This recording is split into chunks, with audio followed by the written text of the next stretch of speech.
we learn that Supreme Personality of Godhead has nothing to do. Natasya karya karanam cha vidyate. If Supreme Lord has nothing to do, then how can we speak of the activities of Supreme Lord? From the previous chapter, it is clear that no one can act in the way that Lord Krishna does. We should clearly note this fact. The activities of the Lord should be followed, but they cannot be imitated. For example, Krishna's ideal life as a householder can be followed, but if one wants to imitate Krishna by expanding into many forms, that is not possible.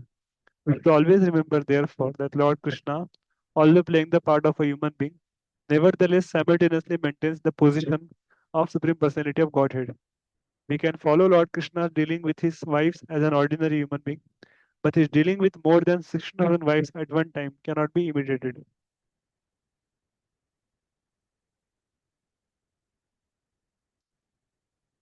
The conclusion is that to become ideal householders, we should follow in the footsteps of Lord Krishna as he displayed his daily activities, but we cannot imitate him at any stage of our life.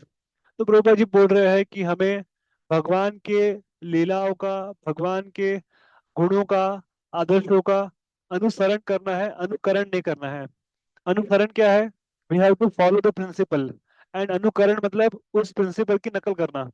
जब आप नकल करते हो किसी चीज की, then it becomes very very improper. तो नकल नहीं करना है, लेकिन हमें भगवान की लीलाओं का, सिद्धांतों का पालन करना है. तो जैसे प्रभुपाद एग्जाम्पल दे रहे हैं कि one can deal with one's wife as Lord Krishna dealt with Rukmini Satyabhama. But one cannot imitate to marry 16,108 wives. वो हम लोग नहीं कर सकते. So we should be very very careful not to copy Krishna but to follow Krishna. Lord Krishna used to lie down with his 16,000 wives, but also he would rise up from bed early very morning, in the very early morning, 3 hours before sunrise. By nature's arrangement, the crowing of the cooks warns of the Brahma Muhurta hour. There is no need of alarm clocks. As soon as the cooks crow early in the morning, it is to be understood that it is time to rise from bed. Hearing that sound, Krishna would get up from the bed, but his rising early was not very much to the liking of his wives. The wives of Krishna were so much attached to him that they would lie in bed embracing him. But as soon as the cooks crowed, Krishna's wives would be very sorry and would immediately condemn the crowing. वाह, कितना अच्छा example दिया प्रभुपाद ने. जैसे सवेरे सवेरे मुर्गा आवाज करता रहा, cow, sorry I don't remember how he makes sound. So Lord Krishna would immediately get up from his bed and perform his morning duties. है ना? One article I was reading, in that article it was mentioned that because the cocks would wake up the people from ignorance. After some time, what people did, they killed all the cocks. So anybody who brings you from ignorance to knowledge, from false to truth, he will become enemy of the world. And this is a fact. है ना? जितने भी मुर्गे होते थे, सवेरे मुर्गे क्या करते थे? आवाज करते थे, काव काव, और what ever way they would make sound. Cuckoo, yes. And then people would get disturbed. Their sense gratification is getting disturbed. So what they did, they came up with the idea of eat the murga, उसको मार के खा जाओ. So they killed one by one all cocks, and now there is no more cocks. Now we have to use alarm clock to wake up in the morning, right? But earlier in the Vedic time, it was so arranged that just by the crowing of the cock, kukurku, they would get up in Brahma Muhurta. So Kaliuga is like that. Anybody who tries to give us right knowledge, right path, he becomes the enemy. And people who flatter us, they speak uh, false glory of us, वो हमारे friend बन जाते हैं. और जो हम, and those who show us the right way, we think they are our enemies. So this is Kaliuga. In the garden, within the compound of each palace, there were parijat flowers. Parijat is not an artificial flower. We remember that Krishna brought parijat trees from heaven and implanted them in all his palaces.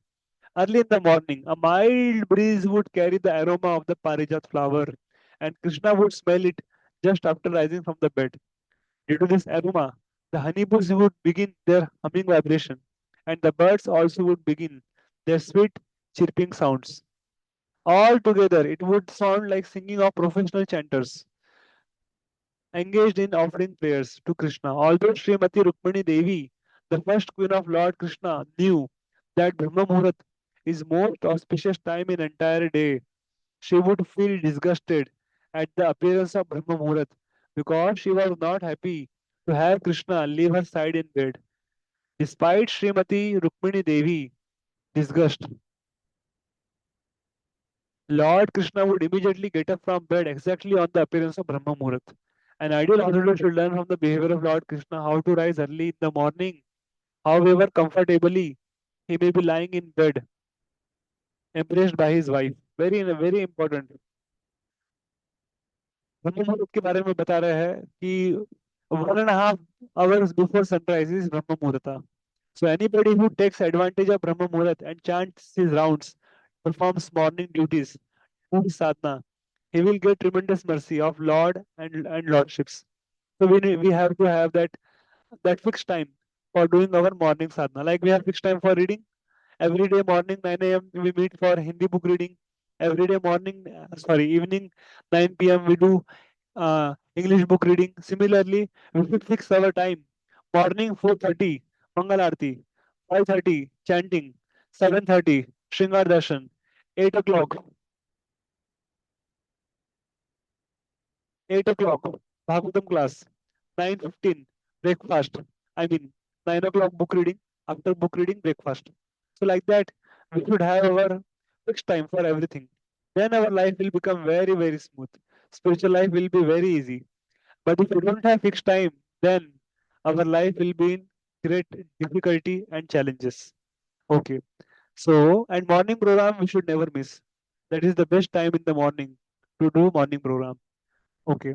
I will go ahead. Prashant Prabhu, please read next paragraph. After you, Aditya Prabhu will read.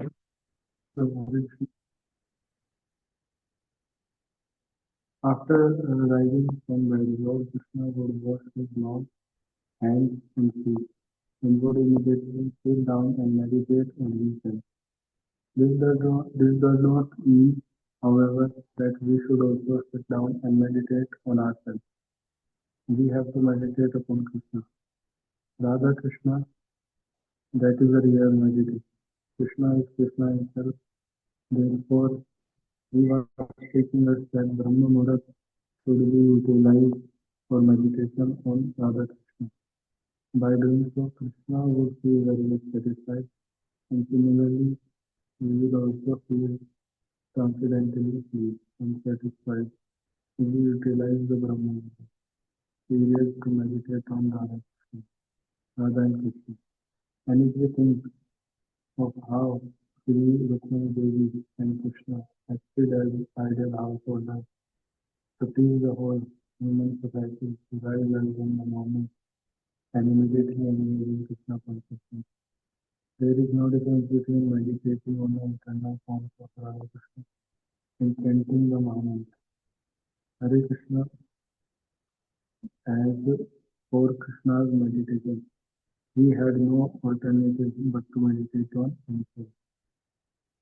The object of meditation in Brahma Paramatma or the Supreme Personality of Godhead. But Krishna himself is all three. He is the Supreme Personality of Godhead, Bhagavan, the localized Paramatma in his plenary partial extension, and the all-pervading Brahman, effulgent in the personal rays of his transcendental body. Therefore, Krishna is always one, and for him there is no differential differentiation. That is the difference between an ordinary living being and a. For an ordinary living being, there are many restrictions. An ordinary living being is different from his body, and this is different from, and he is different from other species of living entities. A human being is different from another human being and different from the animal. Even in his own body there are different bodily limbs. We have our hands and legs, but our hands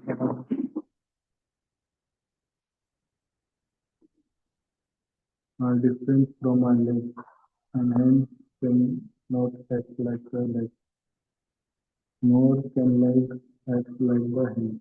The eyes cannot hear like the ears, nor can the ears see like the eyes.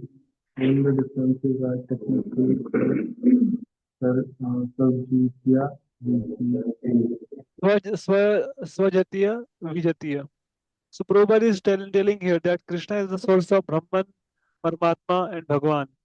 Vadanti tat tattvavidas tattvat ajnanam avyam brahmeti paramatmeti Bhagavan iti shabdate. Krishna is the cause of all causes and everything comes from Krishna. Brahman, Paramatma, Bhagavan, all comes from Krishna. And he is giving example like for us, our legs cannot do the function of heart. Our heart cannot do function of eyes. But Krishna's any senses or any organs can perform function of any other senses or any other organ. For Krishna, there is no limitation. That's why he's Swarat. He is Abhigya. He is completely independent. Yes. Aage. Aditya bro, please read next paragraph. The body imitation whereby one part of the body cannot act as another part is totally absent in the Supreme Personality of Godhead. There is no difference between his body and himself. He is completely spiritual and therefore there is no material difference between his body and his soul. Similarly, he is not different from his millions of incarnations and plenary expansions. Baladeva is the first expansion of Krishna, and from Baladeva expanded Saṅkarṣaṇa, Vāsudeva, Pradyumna and Aniruddha. From Saṅkarṣaṇa there is again expansion of Nārāyaṇa, and from Nārāyaṇa there is second quadruple expansion of Saṅkarṣaṇa, Vāsudeva, Pradyumna and Aniruddha. Similarly, there are innumerable expansions of Krishna, but all of them are one. Krishna has many incarnations such as Lord Nṛsiṁha, Lord Boar, Lord Fish and Lord Tortoise, but there is no difference between Krishna's original two-handed form like that of a human being and these incarnations of gigantic animal forms. Nor is there any difference between the action of one part of his body and that of another. His hands can act as his legs, his eyes can act as his ears, or his nose can act as another part of his body. Krishna smelling and eating and hearing are all the same. We limited living entities have to use a particular part of a body for particular purpose, but there is no such distinction for Krishna. In the Brahma-saṁhitā it is said, aṅgāni yasya sakalendriya-vṛtti, he can perform the activities of one limb with another limb. So by analytical study of Krishna and his person, it is concluded that he is the complete whole. When he meditates, therefore, he meditates on himself. This self-meditation by ordinary men, designated in Sanskrit as soham, is simply imitation. Krishna may meditate on himself because he is the complete whole. But we cannot imitate him and meditate on ourselves. Our body is a designation. Krishna's body is not a designation. Krishna's body is also Krishna's body is also Krishna. There is no existence of anything foreign in Krishna. Whatever there is in Krishna is also Krishna. He is therefore the supreme, indestructible, complete existence of the supreme truth. Yes. Thank you. So why people meditate on themselves? So hum means I am he, मैं वो हूँ. They want to copy Krishna because Krishna would meditate on himself. He is Supreme Personality of Godhead, and we also want to become God. So that's why some philosophers say that you just meditate on nothing, just meditate on yourself. तो ध्यान दीजिए. Means that is Mayavad. They want to become Krishna. That's why they want to imitate Krishna and do self meditation. That is wrong. We have to meditate on Krishna and Krishna's name, fame, and pastimes. That should be understood very very clearly. Because Krishna is supreme, indestructible, complete existence, and the supreme truth. He is supreme personality of Godhead. Okay. Mukesh Prabhu, welcome for our evening Krishna book reading. Can you read next paragraph?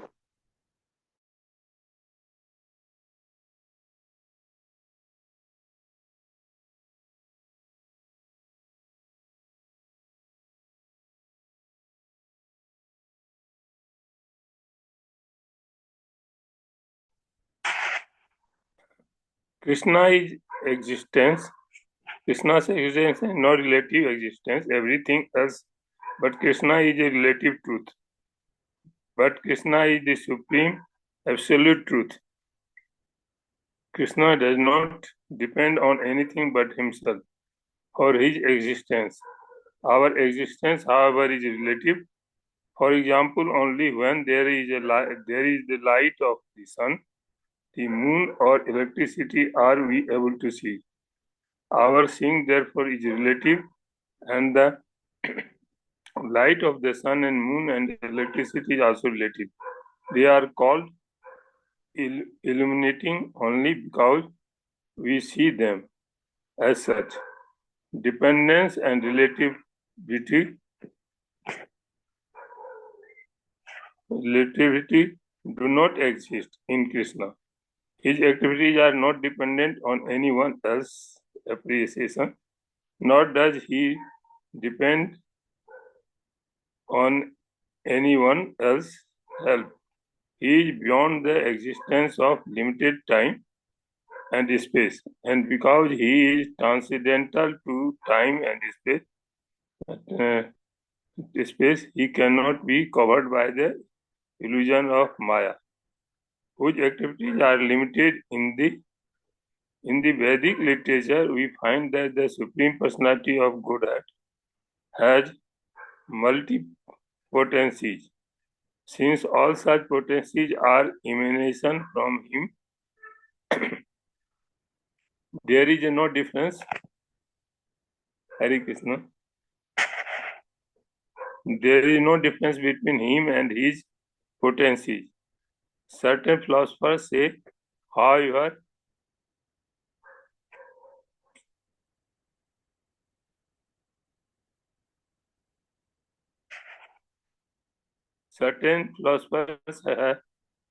said that when Krishna comes, he accepts a material body. But even if it is accepted that when he comes to the material world, he accepts a material body, it should be concluded also that because of the material energy is not different from him, his body does not act materially. In the Bhagavad Gita, it is said, therefore, that he appears by his own internal potency, Atma Maya. Krishna is called the Supreme Brahman because he is the cause of creation, the cause of maintenance, and cause of dissolution. Lord Brahma, Lord Vishnu, and Lord Shiva are different expansions of these material qualities. All these material qualities can act upon the conditioned souls. But there is no such actions and reactions upon Krishna because these qualities are all simultaneously one and different from him. Krishna himself is simply Sachidanand Vigraha. He, the eternal form of bliss and knowledge, and because of his inconceivable greatness, he is called the Supreme Brahman. His meditation on Brahman or Paramatma or Bhagavan is on himself only, and not on anything else beyond himself. The meditation cannot be limited, cannot be imitated by the ordinary living entity. Yes, thank you. तो जैसे आपका नाम है सच्चिदानंद गुप्ता, तो भगवान भी कैसे है? सच्चिदानंद विग्रह, सच्चित आनंद, सत अर्थात इटर्नल, जिसका कभी नाश नहीं होता। चित अर्थात चित is complete knowledge and Anand is complete bliss. So complete life, complete knowledge, complete bliss. That is what is Krishna. सच्चिदानंद विग्रह। और तो वो इसमें लिखा गया eternal form of bliss and knowledge, and because of his inconceivable greatness, he is called supreme Brahman. ब्राह्मण नहीं, ब्रह्मन है वो। ब्रह्मेति परमात्मेति भगवान इति शब्द थे। हम सब भी ब्रह्मन हैं। कृष्णा क्या है? पर ब्रह्मन है। हम सब आत्मा है, भगवान परमात्मा है। तो इस प्रकार से हमें समझना चाहिए हम ईश्वर है, we are small controllers, small controllers. Krishna is परमेश्वर, topmost controller, supreme controller, the controller of all controllers, है ना. We control our laptop, we control our room temperature, AC लगाते हैं, फैन लगाते हैं. Krishna is supreme controller. Krishna controls the temperature of the whole universe. Sunlight, moonlight, rain shine, moon shine. So like that, Krishna is supreme controller. So this we need to understand that Krishna is Bhagavan himself. So he only can meditate on himself, not any ordinary living entity. Supreme Brahman के बारे में बताया प्रभुपाद ने. We already discussed, is the cause of all causes. Okay, will go ahead. Thank you Prabhu ji. Next who will read? Prashant Prabhu, please read next 2 paragraphs.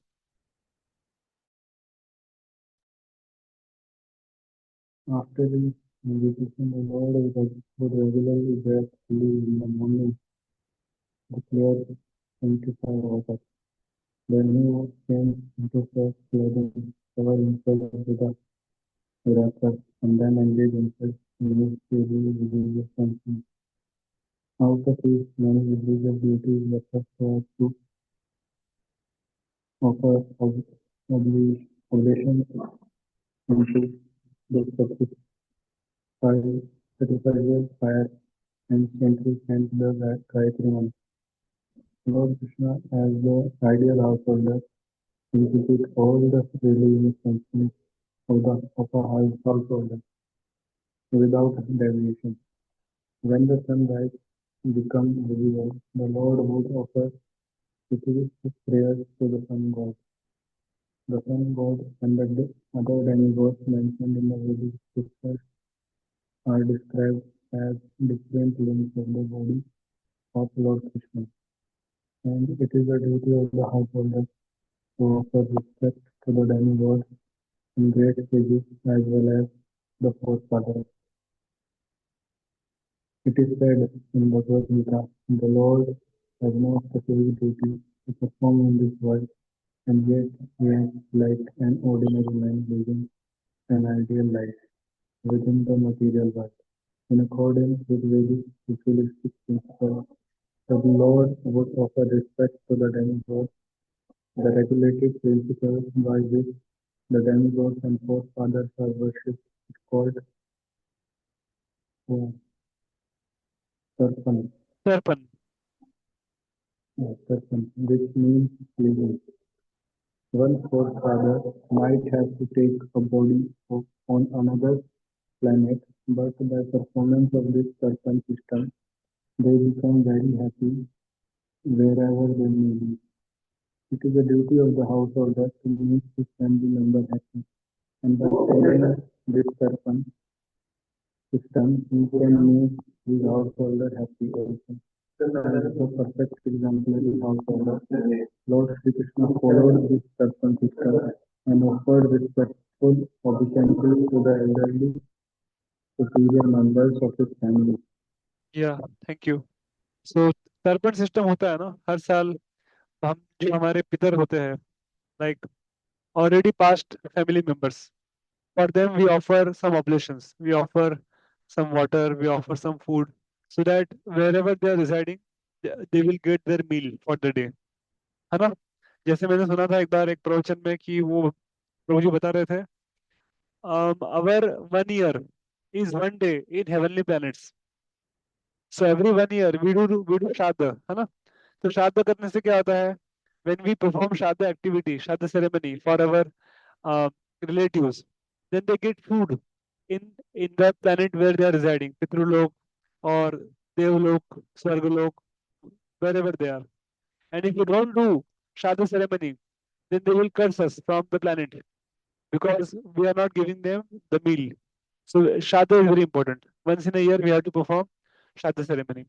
Tarpan भी वैसे होता है. With that we are offering some oblations, we are offering water, food to the forefathers, and they get pleased with us, and they also give blessings. Otherwise, they will become upset and they will create problems in our life, directly or indirectly. Next, Aditya Prabhu, please read.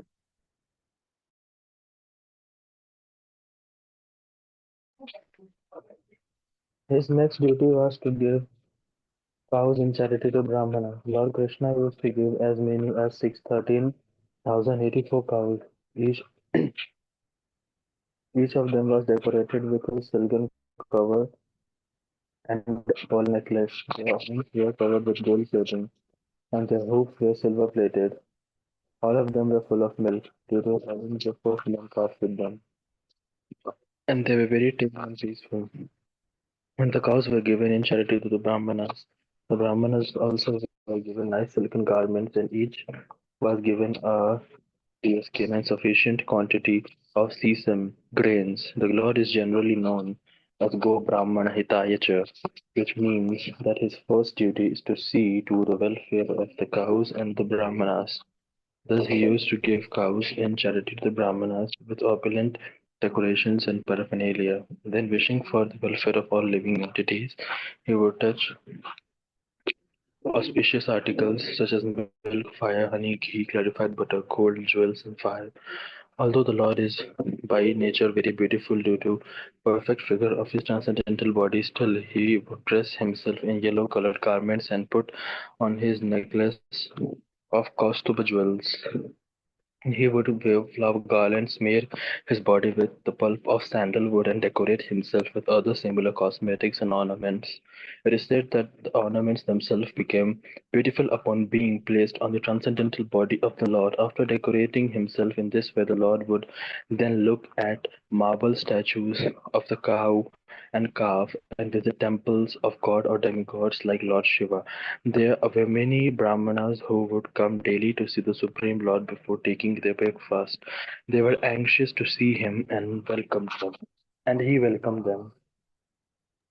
Yes, thank you. So यहाँ पर एक calculation दिया है कि every day Krishna would donate 13,084 cows. So I was trying to figure out ये number कैसे आया. So if you divide this number by 4, so this comes to be 3,271 into 4, and then you again divide by 3. So at least I am not able to understand how come this figure came. So I will ask some senior devotee and we'll try to figure out. So these many cows every day Krishna would give in charity, in donation. And then it is mentioned here that when the cows were given in charity to Brahmanas, the Brahmanas also were given silken garments, and each was given a deer skin and sufficient quantity of sesame grains. Why deer skin? Because when they will go to forest and do meditation, तो क्या होगा फिर? वो dear जो भी है, dear हिरण का जो चमड़ी है, वो क्यों देते रहे? So that reptiles, insects, scorpions, they will not come and trouble the sadhaka. Sometimes they would use deer skin to wear on the body, और उससे क्या होता था, मच्छर, mosquitoes, flies will not come and trouble, and they will use tiger skin or lion skin as a asana. So all these reptiles, insects will not come and trouble. So this is the science why they use deer skin or lion skin, and sufficient quantity of sesame grains. So for their survival. And here it is mentioned that Lord is Namo Brahmanya Devaya Go Brahman Hitaya Cha. Lord is the well-wisher, welfare friend of cows and Brahmanas. So that's why he would always keep them happy. Yes. And after that, he would touch auspicious articles like milk, fire, honey, ghee, gold, jewels, etc. Again, यहाँ पर भी देखो, fire दो बार use हुआ है. So शायद प्रभुपाद ने purposefully बोला होगा, but why Prabhupada told that we need to ask some senior devotee. And then he would dress himself very beautifully, and after decorating, he would again look at the marble statues of cows and calf, and then visit temple of God or demigods like Lord Shiva, and offer prayers and do his daily uh, duties, pujas, and everything. And he would also meet lot of brahmanas, and also he would fulfill their needs and also welcome them. Yes. Next. Sachirana Prabhuji, padhiye. Next paragraph.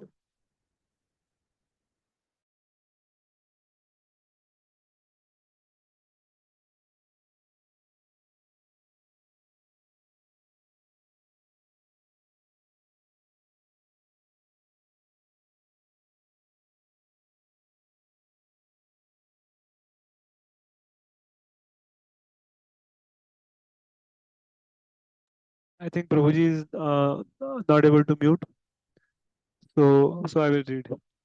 His next duty was to please all kinds of men belonging to different castes, both in the city and within the palace compound. He made them happy by fulfilling their different desires, and when the Lord saw them happy, he also became very much pleased. The flower garlands, betel nuts, sandalwood pulp, and other fragrant cosmetic articles which were offered to the Lord would be distributed by him, first to Brahmanas and elderly members of the family, then to queens, then to ministers, and if there were still some balance, he would utilize it for his own personal use. By the time the Lord finished all these daily duties and activities, his chariot Daruk would come and with his wonderful chariot to stand before the Lord with folded hands, intimating that the chariot was ready. And the Lord would come out of the palace to travel. Then the Lord, accompanied by Uddhava and Satyaki, would ride on the chariot just as the sun god rides on his chariot in the morning, appearing with his blazing rays on the surface of the world. When the Lord was about to leave his palaces, all queens would look at him with feminine gestures. The Lord would respond to their greetings with smiles, attracting their hearts so much so that they would feel intense separation from the Lord. Amazing. So, Rath Yatra, Lord will board the chariot and start for the office. So, Vrindavan is Lord's home, Dwarika is Lord's office, and Govardhan is the Lord's playful pastime spot, picnic spot, where he would go and perform all his plays and acts with, with his very, very intimate associates, right? So, like that, we can understand. उसमें और भी बहुत सारे examples है, बहुत सारे expansions है, मथुरा भी है, गोकुल भी है. But this is what we can understand in crux. Yes. How much chapter is remaining? Let me see. Oh, long chapter is remaining. Because